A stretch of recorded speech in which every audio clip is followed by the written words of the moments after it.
Learning theory provides an important perspective that emphasizes that people learn from the consequences of their behavior.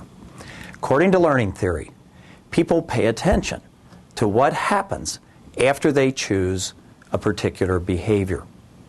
Learning theory talks about how behaviors can be reinforced to be more likely for the future, or how behaviors can be discouraged to be less likely for the future. There are a number of ways that this learning can happen. Positive reinforcement happens when a person engages in a behavior and that's followed by a positive consequence. What does the person learn? They learn that this behavior led to something positive. How does that impact their future behavior? They have learned that this behavior leads to a positive consequence, so if I want that consequence in the future, I've learned I have to engage in this behavior. Positive reinforcement means a behavior is more likely in the future because it has been reinforced by a positive consequence in the past. We can also learn through something called negative reinforcement. With negative reinforcement, something negative is present. It might be someone who's bothering you, who's hassling you, who's bugging you to do a job, any negative situation. And you can learn that if you engage in a certain behavior, this negative consequence goes away. It's called negative reinforcement because a behavior is reinforced by the removal of something that's negative. If an organization wants to use negative reinforcement, something negative has to be present, and a person has to learn that a particular behavior leads to the removal of that negative thing. We can also experience what's called avoidance learning. We learn to avoid a negative consequence by behaving appropriately. From the organization's perspective, the person has to be made to understand that certain behaviors would lead to negative consequences and certain behaviors would not. The person learns that a behavior leads to a negative or a behavior leads to avoiding the negative. When avoidance learning occurs, I learn to behave in a desired way to avoid a negative consequence. Sometimes we want to discourage a behavior.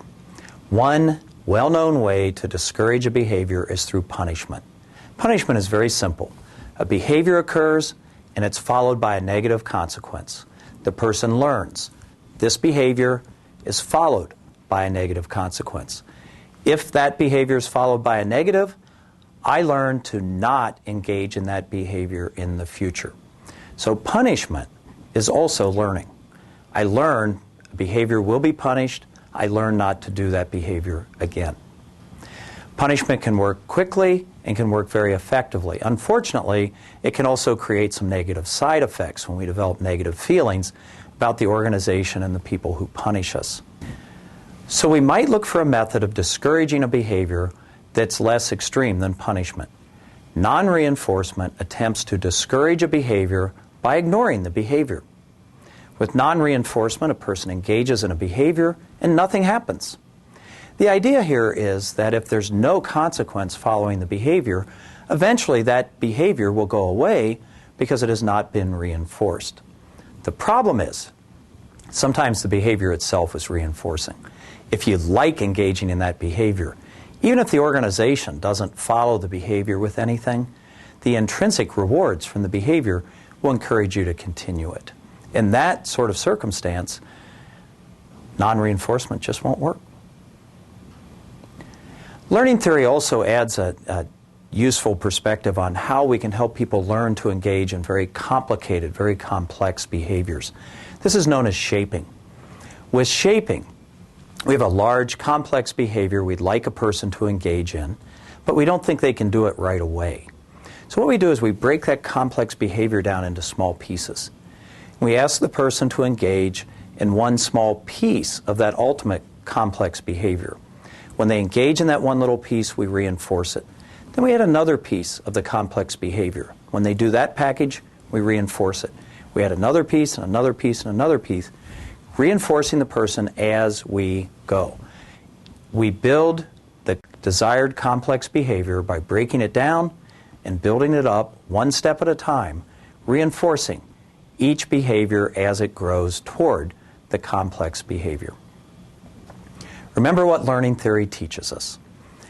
People learn from the consequences of their behavior. The consequences of behavior will encourage or discourage people from engaging in that behavior again in the future.